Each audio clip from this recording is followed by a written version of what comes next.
আজ বাংলাদেশে নতুন একটা পরিস্থিতি, নতুন করে ভোট হয়েছে, কিন্তু ভোট হওয়ার পরে বিএনপি এবং তাদের শরিক দল গণ অধিকার গণসংহতি বিএনপি তারা আর বাংলাদেশের সংস্কার চায় না। বাংলাদেশের প্রশাসনকে আমরা নিরপেক্ষ করতে পারি নাই। এখনো পর্যন্ত বাংলাদেশের সেবাগুলো, নাগরিক সেবা মানুষের কাছে আমরা পৌঁছে দিতে পারি নাই। সময়ে সময়ে বাংলাদেশটা একদল স্বৈরাচারের কাছে গিয়ে কুক্ষিগত হয়ে পড়তো। কিন্তু এই বাংলাদেশে সব থেকে ভয়ঙ্কর একটা শাসন ব্যবস্থা কিছুকাল আগে শেখ হাসিনা তৈরি করে দিয়ে গেছিল। এমন ধরনের একটা অবস্থা যে বাংলাদেশের সাধারণ মানুষ তারা কথা বলতে পারতো না, যারা রাজনীতি করতো বিরোধী দলীয় তারা তো পারতোই না। কিন্তু সাধারণ মানুষও যদি কোথাও একটুখানি কথা বলতো তো তাদেরকে এসে গ্রেফতার করা হতো, তাদেরকে ধরে নিয়ে গিয়ে আয়না ঘরে বন্দী করে রাখা হতো, মানুষের উপরে নির্যাতন নিপীড়ন করা হতো। সেই রকম একটা দুঃশাসনের সময়টাতে আমরা বাংলাদেশের মানুষেরা যে ভোগান্তির মধ্য দিয়ে গিয়েছি, সামনের দিনে বাংলাদেশের মানুষের উপর আবার কোনো ভোগান্তি আসবে, এইটা বাংলাদেশের মানুষ আর মেনে নেবে না। ভাইরা আমার, যখন বাংলাদেশের মানুষের উপরে ভোগান্তি গুলো চলছিল, ঠিক সেই সময়টাতে বাংলাদেশের সকল রাজনৈতিক দল, আওয়ামী লীগ এবং তাদের দোসর ছাড়া সবগুলো রাজনৈতিক দল, তখনকার বিএনপি, তখনকার জামাত, তখনকার গণ অধিকার, তখনকার গণসংহতি, সকল রাজনৈতিক দল তারা বাংলাদেশের সংস্কার চেয়েছিল, সংস্কারের পক্ষে অবস্থান নিয়েছিল। দুর্ভাগ্যের বিষয়,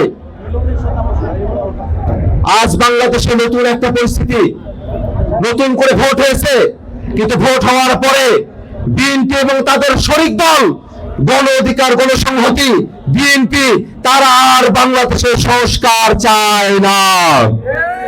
ঐক্যমত্য কমিশনের আলোচনায় বসেছিলাম, বিএনপি তো কিছু কিছু বিষয়ে নোট অফ ডিসেন্ট দিয়েছিল। গণ অধিকার পরিষদ, গণসংহতি আন্দোলন তারা নোট অফ ডিসেন্ট তখন দেয় নাই, তারা তখন জনগণের পক্ষে অবস্থান নিয়েছিল। কিন্তু এখন যখন তারা বিএনপির সাথে জোট করেছে, বিএনপির সাথে গিয়ে প্রতিমন্ত্রী হয়েছে, তারপরে এসে তাদের ওয়াদা তারা ভুলে গিয়েছে। বিএনপি যে সুরে কথা বলে, এখন গণ অধিকারও সেই সুরে কথা বলে, গণসংহতিও সেই সুরে কথা বলে। জুরায়ের সাকিব ভাই সেই দিকে যায়, নুরুল হক নূর ভাইও সেই দিকে যায়। অথচ এটা হওয়ার কথা ছিল না। হওয়ার কথাটা ছিল বাংলাদেশের পক্ষে আমরা সকলে মিলে কাজ করব। আমরা তো সকলে মিলে একটা সমাধানের পথ খুঁজেছিলাম। আপনাদেরকে একটা ঘটনা স্মরণ করায় দেই, অল্প দিনেরই তো ঘটনা।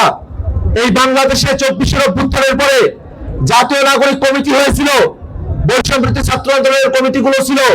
আমরা সকলে তখন বলেছিলাম যে গণপরিষদ নির্বাচনের মধ্য দিয়ে বাংলাদেশে একটা নতুন সংবিধান দিতে হবে। কিন্তু বিএনপি বলেছিল যে গণপরিষদ না, সংসদের মধ্য দিয়ে সমাধান হইতে হবে। ঠিক সেই সময়টাতে রাজনৈতিক দলগুলো ঐক্যমত্য কমিশনে আমরা বসলাম, সকলে মিলে মাঝামাঝি একটা সমাধানে আসলো যে গণপরিষদে হলো না, আবার সংসদের মধ্য দিয়ে যে সমাধান সেভাবে না করে সংসদ সদস্য যারা নির্বাচিত হবে তাদেরকে নিয়ে সংবিধান সংস্কার পরিষদ গঠিত হবে।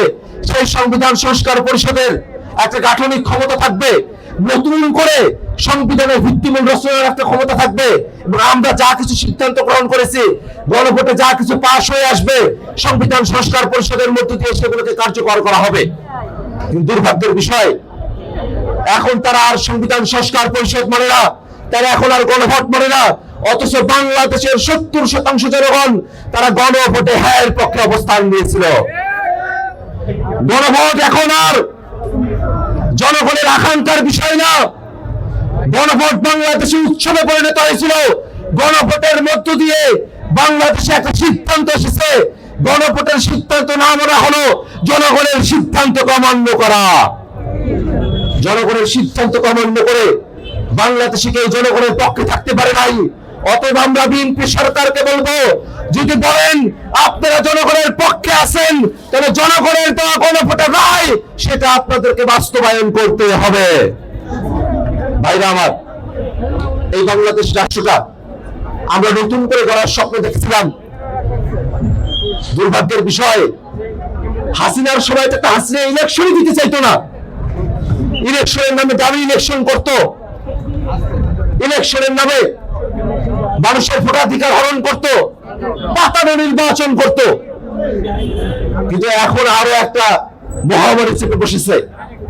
স্থানীয় সরকারের নির্বাচনগুলো সেই সময় থেকে তারা দাবি করেছে, সরকার গঠনের 6 মাস হয়ে গেছে, এখনো পর্যন্ত স্থানীয় সরকার নির্বাচন কবে দেবে সেটা এখনো পর্যন্ত তারা ডেট জানায় নাই।